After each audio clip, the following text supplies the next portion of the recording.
Listo, comenzamos. A ver.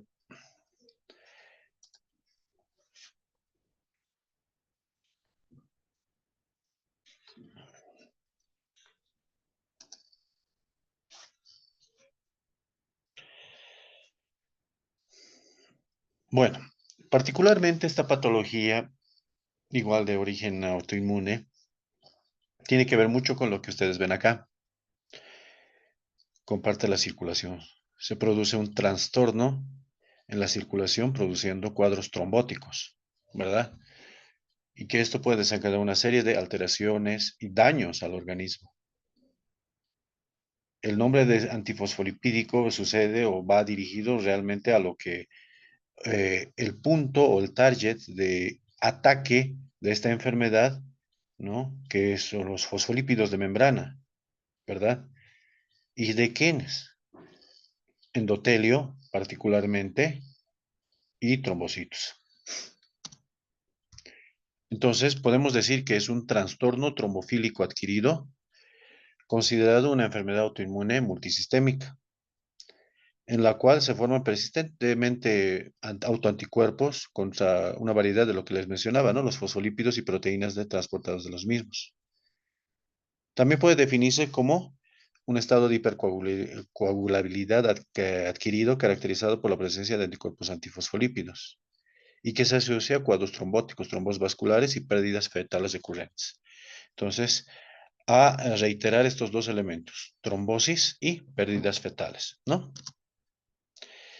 Dentro de su historia, sabemos que a partir de 1955 se describen casos de pacientes con lupus eritematoso sistémico, ¿sí? Y que presentaban anticuerpos circulantes, ¿no? Un anticoagulante, más bien dicho, circulante. El producto que presentó este anticoagulante circulante positivo se lo evidenció inclusive hasta 3 meses posteriores al nacimiento, o sea que pasaba inclusive la barrera placentaria y que también se detectaba en la madre, ¿no? En este caso. 1957, Laurel y Neeson reportan una asociación de estos cuadros, ¿no? Trombóticos con serología para sífilis, ¿no? El RPR. También en este año se demostró que la cariolipina está presente en el antígeno del CAM, puede absorber la actividad del anticoagulante lúpico. Los estudios iniciales y trabajos acordaron que o evidenciaron que existe una relación estrecha entre los anticuerpos anticardiolipina, que ya lo habíamos visto hace un momento, con la actividad del anticoagulante lúpico. Entonces, ya dos tipos de anticuerpos ya estaban vistos desde el punto de vista laboratorial y que los relacionaban con cuadros clínicos, en este caso, alteraciones en la coagulación, cuadros trombóticos y abortos recurrentes. Abortos recurrentes, por si acaso. En 1980 ya Firkin se anima a sugerir la relación entre el aborto recurrente y el anticoagulante lúpico en sangre. Lokshin y colegas sugieren que las mujeres con lupus eritematoso sistémico, cuando presentan anticardiolipinas, serían el mejor test que inclusive el anticoagulante lúpico, ¿no? Para catalogar, para identificar riesgo de aborto u óbito fetal. O sea, ya de alguna manera se toma una medida preventiva. En 1983, Hughes describe por primera vez el anticuerpo o el síndrome de anticuerpos antifosfolípidos. Love Santoro en el mismo año presenta a los pacientes con lupus eritematoso sistémico, los cuales veían anticardiolipinas positivo, asociado a pérdidas fetales en un 59% y las anticardiolipinas con pérdidas fetales 5%, ¿no? Entonces, de esta manera, los anticuerpos más de mal pronóstico en este caso eran los anticardiolipinas. En 1990 se descubre que los anticuerpos anticardiolipinas necesitan una proteína beta 2, glicoproteína 1 del plasma para unirse, en este caso, a los fosfolípidos. Esto precisamente en cuadros de lupus, ¿no? Y sobre esta glicoproteína, las anticardiolipinas o las antibeta 2 glicoproteínas, junto con las anticoagulantes y anticardiolipinas, finalmente son testificadas como tales, estos tres tipos de anticuerpos, ¿verdad? Ya para 1990. Entonces, bajo lo que hemos dicho, podemos decir que el síndrome de anticuerpos antifosfolípicos es una enfermedad, si bien no muy frecuente, pero muy devastadora desde el punto de vista de la morbimortalidad.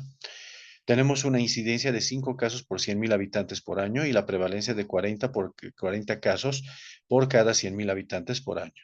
La frecuencia es mucho más frecuente en mujeres, con una relación de 5 a 1, y la edad frecuente de aparición entre los 20 y 40 años. Entonces, como se darán cuenta, aquí, por ejemplo, una de las patologías que generalmente se asocia o se puede ver junto a al síndrome de anticuerpos antifosfolipídicos es el lupus, ¿no? Que corresponde o que tiene similares características epidemiológicas. Entonces, dentro de la patogenia, ¿qué podemos decir?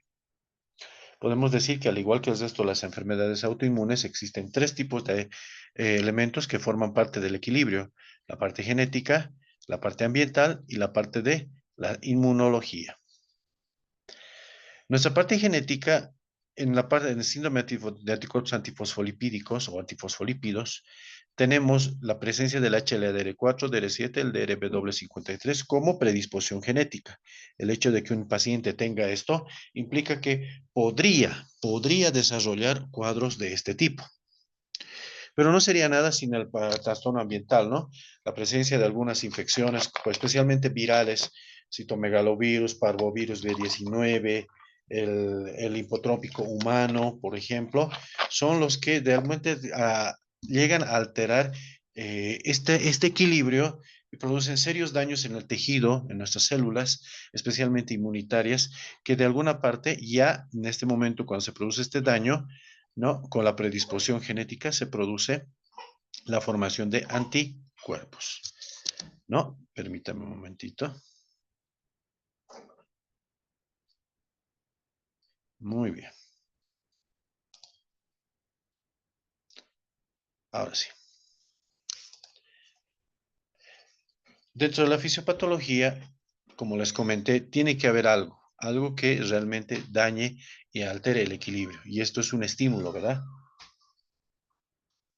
Este estímulo hace que se produzca una alteración, una adherencia, un aumento de la adherencia de las glicoproteínas, ¿no? Esta adherencia principalmente producida por el dominio 5 en respuesta a los T-helper 1. Y estos T-helper 1, al activar, o más bien dicho, al responder a este tipo de estímulos, ¿verdad? También activan cierto tipo de células, como son los linfocitos B. Estos linfocitos van a formar anticuerpos, pero que van a ir dirigidos contra estas glicoproteínas, ¿no? Estas glicoproteínas inicialmente, pero que ustedes saben que una parte importante de nuestra inmunidad es el complemento, pero cuando nosotros tenemos la unión del antígeno con el anticuerpo, ya son inmunocomplejos, ¿verdad? Se activa el complemento, ¿verdad? Eso ya lo sabíamos. Y de alguna manera también por esta vía del complemento se produce alteraciones principalmente en, por ejemplo, si ustedes se acuerdan, ¿no? La adherencia de los neutrófilos, la quimiotaxis, ¿verdad? Entonces, se produce un estado de coagulación intravascular por la proteasa. Esto llega a producir una inhibición de los reactantes o los derivados del óxido nítrico, lo que conlleva evidentemente a la formación de los trombos, ¿verdad?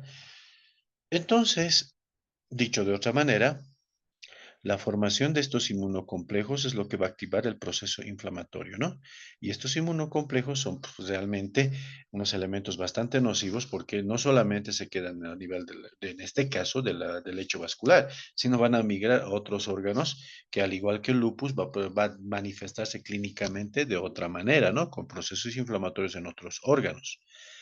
Entonces, vale decir que en este proceso, en el síndrome de anticuerpos antifosfolípidos, tenemos la participación de una serie de elementos, ¿no? Primero, ya lo habíamos dicho, tiene que haber algo que altere este equilibrio, ya los procesos infecciosos, en este caso algún traumatismo que se ha visto que podría suceder, ¿no? Y que va desde con la susceptibilidad genética se produce un proceso inflamatorio, ¿no? Por el daño inicialmente producido en nuestras células, la formación de estos inmunocomplejos que se depositan y la activación de linfocitos, tanto los T-helper 1 como los linfocitos B. Independiente de esto, también llegan a activarse nuestras plaquetas, ¿verdad? Y tenemos una serie de elementos que realmente forman parte, y esto es clave, ¿no? Pregunta de examen. Tenemos una disminución de la proteína C, de la activación de la proteína C. Tenemos una disminución de la actividad de la antitrombina 3, una disminución de la anexina 5, una disminución del proceso de fibrinólisis y un aumento del factor tisular activado. Entonces, como se darán cuenta, todos estos elementos que disminuyen más elemento que asciende, llegan a producir cuadros trombóticos, ¿verdad? Y esta es la causa, pues, por la que se produce todo el fenómeno y por lo cual el común denominador es los cuadros de trombosis en los pacientes con, ¿no? Síndrome de anticuerpos antifosfolípidos. Sabemos que es una patología autoinmune. Los eventos trombóticos pueden ser arteriales, venosos o pequeños vasos. Las complicaciones obstétricas, abortos recurrentes, ¿no? Alteraciones que pueden producir en el preeclampsia, eclampsia, retardo de crecimiento intrauterino y otro tipo de alteraciones, ¿no? Las hematológicas, la trombocitopenia y la anemia hemolítica, ¿verdad? Entonces, en este cuadro autoinmune, estos tres anticuerpos son los que en su mayor parte participan y han sido reconocidos hasta el momento por la ciencia. Los anticuerpos anticardiolipina, anticoagulante lúpico y antibeta 2 glicoproteína. Entonces, podemos decir que el SAF puede ser, o el síndrome antifosfolipídico secundario puede ser primario o puede ser secundario.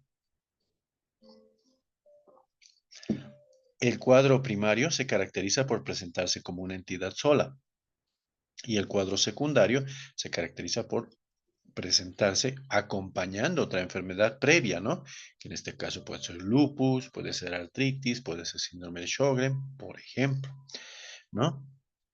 En este caso, como hemos dicho, los elementos, los que generalmente en su mayor índice de prevalencia son el lupus y la artritis reumatoide.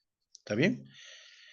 Ahora, puede haber asociado también otro tipo de hemopatías o patologías hematológicas como la púrpura trombocitopénica trombótica, el linfoma no Hodgkin, por ejemplo, el síndrome mieloproliferativo, la macroglobulinemia de Waldenström, macrogamapatías monoclonales. Pueden acompañarse en síndrome que son extra, ¿no? Pero en enfermedades autoinmunes nosotros tenemos esto.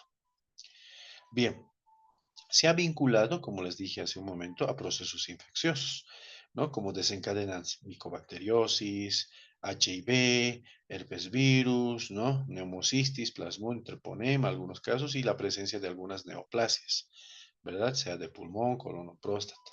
Algunos fármacos también pueden ser incluidos dentro de los agentes relacionados como causales, ¿no? El uso de medicamentos como quinidina, quinina, los antimaláricos, ¿no? Hidralacina, procainamida, la cocaína misma.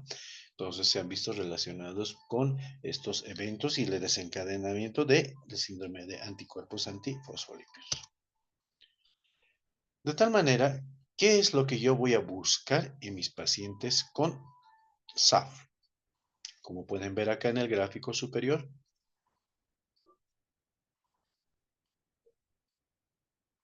hay un aumento de volumen en el miembro inferior, que es diferente, evidentemente, esto, el color mismo, las características, ¿no? Hacen que esto se trate principalmente de un cuadro de una trombosis venosa, ¿verdad? Y precisamente el 70% de los casos de manifestaciones clínicas trombóticas son venosas, ¿no? Trombosis venosa superficial, la trombosis pulmonar, trombosis venosa profunda, trombosis cerebrales, ¿no? Y que habitualmente pueden ocurrir en algunas regiones como la subclavia, la yugular, un síndrome tipo Buchiari, por ejemplo. Las arteriales, que ocupan un 30%, pueden estar manifestadas por cuadros de trombosis igual, ¿no? Que pueden ocupar diferentes lugares, como las arterias cerebrales, ¿no? El arco aórtico, la aorta abdominal, ¿verdad? Como sucede acá, en esta región, ¿no? En el polígono de Willis. Y algunos otros casos que ya están relacionados directamente a las pérdidas fetales, que se han relacionado a cuadros trombóticos de las venas, principalmente en casos de abortos, pérdidas fetales, de tal crecimiento intrauterino y cuadros de preeclampsia. Sin embargo, el SAF no solamente es trombosis y pérdidas fetales, sino también que puede acompañarse de otros tipos de trastornos neurológicos, cardiológicos, pulmonares, como por ejemplo demencia, psicosis, trastornos cognitivos, migraña, epilepsia, enfermedad coronaria, oclusión por bypass, ¿no? Valvulopatías, pseudoendocarditis y pulmonares como la neumonitis y hipertensión. Entonces, como se dan cuenta, es una amplia gama que es similar a lo que el paciente con lupus tenía, ¿verdad? En caso de renales puede haber oclusión, una trombosis de la arteria renal, que eso es bastante catastrófico, ¿no? Cuadros de microangiopatía trombótica, cutáneas como el líbedo reticularis, úlceras cutáneas, necrosis, y hematológicas como las dije, anemia hemolítica, trombocitopenia. En este caso nosotros tenemos en el cuadro inferior, cuadro de una úlcera vasculítica, ¿no? Y en este caso vemos unas lesiones eritematosas que adoptan una forma de lineal y como de red. Y precisamente se lo llama líbedo reticulares, por eso, ¿no? Por la forma de red. Una vez que tengo ciertos datos clínicos sugerentes de síndrome antifosfolipídico, lo que tengo que hacer es pedir algunos exámenes, ¿no? Evidentemente puedo pedir anticuerpos antinucleares, anti-DNA, CTC4, factor reumatoide y otros más, ¿no? En el contexto de que sospeche de un SAF secundario, ¿no? Secundario un lupus, secundario una artritis, por ejemplo. Pero si la sospecha es solamente SAF primario, me tengo que basar en estos tres. Anticardiolipina, IgM-IgG, anticoagulante lúpico y antibeta 2 glicoproteína, IgM-IgG. Entonces, ahí, en estos tres anticuerpos es donde ya vamos a tener gran parte del diagnóstico, ¿no? Definitivo. Otro tipo de exámenes que nosotros podemos solicitar, evidentemente el electrocardiograma, tomografía, resonancia y el ecodoppler, será de acuerdo al contexto que tenga nuestro paciente. Ejemplo, si tiene un trastorno o sospecha de una enfermedad cerebrovascular por SAF, pues una tomografía será importante, ¿verdad? O una resonancia. Si yo tengo trastornos a nivel cardíaco, puedo pedir un electrocardiograma. O finalmente, si yo tengo trastornos como la trombosis venosa profunda, un ecodoppler venoso, ¿verdad? O arterial, si es que hubiese una trombosis arterial. Entonces, el diagnóstico de sospecha, cuadros de trombosis, alteraciones obstétricas o hematológicas. Entonces, todos los datos que hemos visto, ¿no? Los cuadros de trombosis por trombosis venosa, trombosis arterial, ¿verdad? Abortos a repetición, muertes fetales, preeclampsia, eclampsia, trombocitopenia o anemia hemolítica, más estos datos clínicos del líbedo tal vez, ¿no? Entonces, ya la sospecha está presente y ahí tengo que complementar con los de, les dije. Evidentemente ya en el año 2006 empiezan a salir una serie de criterios, y los últimos criterios básicamente, los criterios diagnósticos para SAF, donde están incluidos los criterios clínicos, donde vamos a evidenciar si es que existe uno o más episodios de trombosis arterial o venosa. O otro caso, en caso de obstétrico, 3 o más abortos, uno o más muertes fetales, nacimientos prematuros por preeclampsia o insuficiencia placentaria. Entonces, en este tipo de casos, ya ante el criterio clínico, me falta complementar. Solo uno necesito, sea este o sea cualquiera de estos. Entonces, y tomando en cuenta esto, me voy a los laboratoriales. Como ya les dije anteriormente, podemos contar con los anticuerpos anticardiolipina, IgM-IgG, anticoagulante lúpico o la antibeta 2 glicoproteína. Uno de estos más uno de estos, suficiente para clasificar como SAF. Pero a veces el cuadro no suele ser tan benigno, porque en enfermedades autoinmunes es así. Y en este caso, hablamos de un SAF catastrófico. Hablamos de un SAF catastrófico cuando existe afectación mayor, más de 3 órganos, o sistemas o tejidos. Manifestaciones simultáneas o en menos de una semana. Confirmación anatomopatológica de oclusión de vasos pequeños, al menos en algún órgano. Y confirmación de los anticuerpos antifosfolípidos. Entonces, la idea es que acá tengamos más de 3 órganos afectados y que haya sido menor a una semana, ¿no? Esta afectación, por ejemplo, si es que ha comenzado con trombosis arterial, bueno, al siguiente ha hecho una enfermedad cerebrovascular, entre 2 días después ha hecho una trombosis renal, entonces ya tengo 3 órganos afectados, Y ya, con los anticuerpos ya es un SAF catastrófico, ¿verdad? Bien, pero ¿qué te pasa si solo tengo dos órganos afectados? Si solo tengo dos afectados, hay una probabilidad de que se trate de un SAF catastrófico, ¿verdad? ¿Y qué pasa si es mayor a 6 semanas? ¿No? Mayor a 6 semanas o mayor a una semana, perdón, también existe la probabilidad, ¿verdad? O sea, no sé, tampoco se debe descartar esto, ¿no? Estos cuadros, como les digo, es muy agresivo. Entonces ahí me voy a la profilaxis y al tratamiento. Cuando yo ya he visto que se trata de un síndrome antifosfolipídico, lo primero que tengo que hacer es reducir y eliminar los factores de riesgo cardiovascular. La hipertensión, hipercolesterolemia, el tabaquismo, el uso de anticonceptivos, obesidad y en casos de inmovilización, heparinas de bajo peso molecular, ¿no? Dosis preventivas, profilácticas. Pero ¿qué pasa si estamos hablando ya de un caso de pacientes asintomáticos, o sea, que tienen anticuerpos antifosfolípidos, ¿verdad? Entonces, la idea dice que si no tiene historia de trombosis, podemos darle aspirina, 100 miligramos día, ¿no? Si tiene sus anticuerpos positivos, ¿no? O si tiene anticuerpos anticardiolipina título medio o alto, ¿no? O antibeta-2 glicoproteína alto, pues sí, lo podemos iniciar ante aspirina de manera profiláctica. Pero cuando el paciente ya tiene cuadros de trombosis, es decir, por ejemplo, si ha tenido trombosis hace 6 meses, o hace 2 años, digamos, ¿no? Trombosis venosa profunda, y me viene ahora por un dolor articular, qué sé yo, finalmente por cuadros de trastorno cognitivo y le encuentro anticuerpos antifosfolípidos, entonces lo que le voy a hacer de manera ya profiláctica, podemos usar en pacientes menores o con un cuadro menor a 1 año de trombosis, de antecedente de trombosis, antagonistas de la vitamina K, ¿no? Warfarina o, ¿no? O puede ser otro tipo, ¿no? Como el rivaroxaban, todo eso. Pero si fuese mayor a 1 año, podríamos usar aspirina o las antagonistas, depende del criterio y el riesgo también, ¿no? Particularmente los antagonistas de la vitamina K, la warfarina y derivados, un poquito difíciles y riesgosos de manejar, ¿no? Hay que tener mucho control con el paciente, porque los cuadros de efectos secundarios como sangrados son bastante serios, ¿no? Cuando esto no se controla de manera adecuada.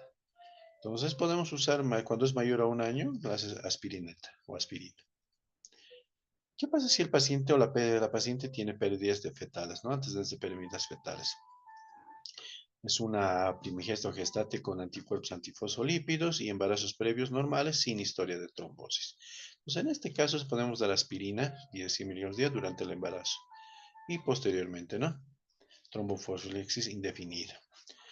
Una gestante con anticuerpos antifosfolípicos y trombosis previa, ¿no? Evidentemente durante el embarazo se quita la warfarina y se reemplaza por aspirina y heparinas de bajo peso molecular. Esto es tratamiento sí apropiado, ¿no? De manera profiláctica. Pero si en un caso nos hubiese fallado el tema del tratamiento, ¿no? En tratamiento y hubiese una manifestación clínica bastante acentuada, pues se puede añadir heparinas de bajo peso molecular o en todo caso hasta inmunoglobulinas, ¿ver? Es un tratamiento bastante interesante en los pacientes que cursan con SAF. Pues ahí nos vamos al tratamiento como tal. ¿Qué hago con mi paciente? Tiene anticuerpos antifosfolipídicos, entonces ahí yo voy a catalogar. ¿Qué pasa si tiene trombosis? Inicio anticoagulantes, en este caso heparinas de bajo peso molecular, añadidos al mismo tiempo de antagonistas de la vitamina K, ¿no? Como la warfarina, manteniendo un INR de 2 a 3. Puede ser 6 meses, habitualmente algunas guías dicen hasta 6 meses podemos mantenerlo al paciente si es una primera vez, pero si es recurrente de manera indefinida, ¿sí?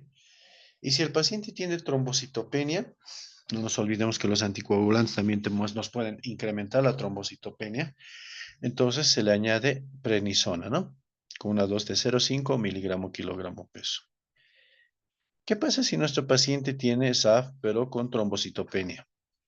Si tiene mayor a 30.000, no se hace nada, se da el tratamiento no que se ha indicado, dependiendo. ¿no? Si solo es trombocitopenia, el tratamiento que más adelante vamos a hablar con antimaláricos o algunas veces corticoides nos va a ayudar, como mencionábamos acá. Pero si tiene menor a 30.000 y no tiene puntos de hemorragia, 0,5 a 1 miligramo kilogramo peso, ¿no? Hasta pautas descendentes. Pero si aquí el paciente tiene, además de placa trombocitopenia, sangrado, el tratamiento con corticoides debe ser mucho más severo, ¿no? En este caso, bolos de metilprednisolona de 1 gramo por 3 días o dexametasona 40 miligramos por 4 días, más inmunoglobulinas, ¿no? Es una buena opción, ya para controlar la trombocitopenia. Trombocitopenia, no nos olvidemos que trombocitopenia nos pasa al otro lado, que puede haber sangrados. Y en el caso de SAF catastrófico, uso de heparina, 5.000 endovenosa, heparina sódica, 5.000 unidades en bolo, seguido de 1.500 unidades hora, ¿no? Y conjunto con el uso de anticoagulantes orales, antagonistas de vitamina K, 2,5 a 3,5. La plasmaféresis, inmunoglobulina, metilprednisolona son una buena opción en SAF catastróficos. Claro que se va por pasos, no es que todo le administramos. Si la parte es trombosis, usamos los anticoagulantes, evidentemente. Podemos usar plasmaféresis o inmunoglobulinas. Y de primera instancia, metilprednisolona, ¿no? Tal vez es la primera arma que nosotros tenemos en la parte del tratamiento, ¿no? Metilprednisolona. Cuando no nos responde bien, ya nos vamos a otras cosas, ¿no? Como la inmunoglobulina, plasmaféresis o biológicos, como el rituximab.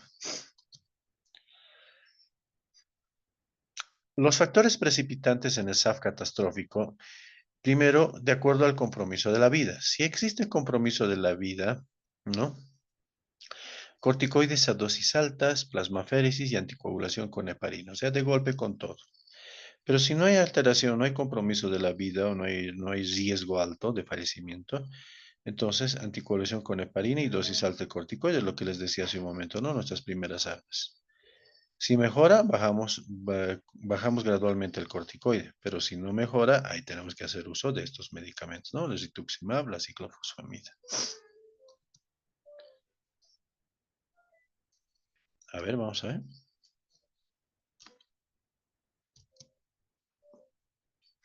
Entonces, ¿qué es lo que tenemos? Pacientes sin historia de SAF, no hay pérdidas fetales ni gestacionales y ni trombosis, pero sí tiene anticuerpos, ¿no? Sí tiene anticuerpos antifosfolipídicos. Entonces, no se da tratamiento o finalmente, como les decía, ¿no? Si los títulos son muy altos o tenemos dos tipos de anticuerpos, dosis bajas de acetilsalicílico, ¿no? Aspirina, 100 miligramos, y lo suspendemos 3 a 5 días antes del parto. Pero si tiene historia de abortos recurrentes, precoz, pérdidas fetales, preeclampsia, dosis bajas de aspirina, heparinas de bajo peso molecular profiláctica, y suspendemos la aspirina 3 a 5 días antes del parto y las heparinas de bajo peso molecular 12 a 24 horas antes del parto. Y una vez que nazca el bebé, ¿no? 8 horas después del parto, ya podemos reiniciar la heparina de bajo peso molecular y mantenemos unas 6 semanas. Entonces, lo ideal, ¿no? Con estos pacientes de manera sistemática, ¿no? Evitar estos riesgos u otras complicaciones que nos pueden empeorar el cuadro, ¿no? No solamente la parte inmunológica, sino también del cuadro que está cursando, como en este caso el parto, ¿verdad? Pero, ¿qué pasa si el paciente tiene historia de abortos recurrentes, pérdidas fetales, ya, pero con historia de trombosis? Entonces, aquí usamos dosis bajas de aspirina, pero aquí ya la heparina de bajo peso molecular se usa dosis terapéutica, ya no es profiláctica, ¿no? Y de igual manera se suspenden tanto la aspirina como la heparina de bajo peso molecular como en el previo, ¿no? Y después reiniciamos el tratamiento. Entonces, dicho de otra manera, la profilaxis va muy bien con la aspirina, ¿no? Y se puede mantener durante todo el embarazo hasta 3 a 5 días, como les decía hace un momento. Sí, pero ¿qué hacemos durante el embarazo? ¿Qué es lo que pasa si hay tratamiento durante el embarazo? El tratamiento, evidentemente, si el paciente tiene antecedentes de trombosis o finalmente no tiene trombosis, pero tiene anticuerpos o los antecedentes, pues la heparina y la de bajo peso molecular y la aspirina, pues son una gran herramienta profiláctica para mantener la integridad vital del nuevo ser y de la madre, ¿verdad? Ya dependerá si esta se hace refractaria o no se hace refractaria al tratamiento. Eventualmente, cuando se hace refractaria al tratamiento, lo inmunosuprimimos un poquito más, le damos hidroxicloroquina, ¿no? ya está prednisona, ¿sí? Pero en caso de que se haga resistente a esto, entonces ya uso de otro tipo de medicamentos como la inmunoglobulina o la plasmaféresis. Y después del parto se vuelve a reiniciar los anticoagulantes orales si es que los has estado usando y si no los has estado usando, se inicia, ¿verdad? Muy bien. Esta es la clase de síndrome antifosfolipídico. Tomemos en cuenta las recomendaciones y vuelvo a repetir, es un cuadro, si bien no es usual verlo, pero sí es un cuadro que debemos tomar en cuenta, especialmente cuando ustedes vean y hagan controles de controles prenatales y todo eso, ya les va a tocar la siguiente gestión. Si una madre inexplicablemente tiene abortos a repetición o pérdidas fetales o preeclampsia, que donde se han descartado un montón de causales y no haya más, entonces consideren por favor el síndrome de anticuerpos antifosfolípidos, especialmente en pacientes entre los 20 y 40 años, ¿verdad? Más aún si tiene lupus. Y ahora, ¿qué pasa si una paciente tiene lupus y de repente de un día al otro hace trombosis venosa profunda?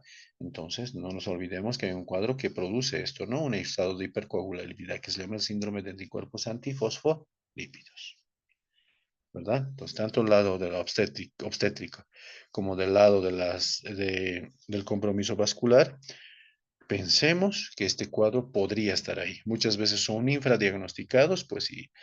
Evidentemente es un trauma psicológico para la madre, ¿no? O para la persona que tiene este tipo de cuadros o afectaciones. Muy bien. ¿Alguna pregunta?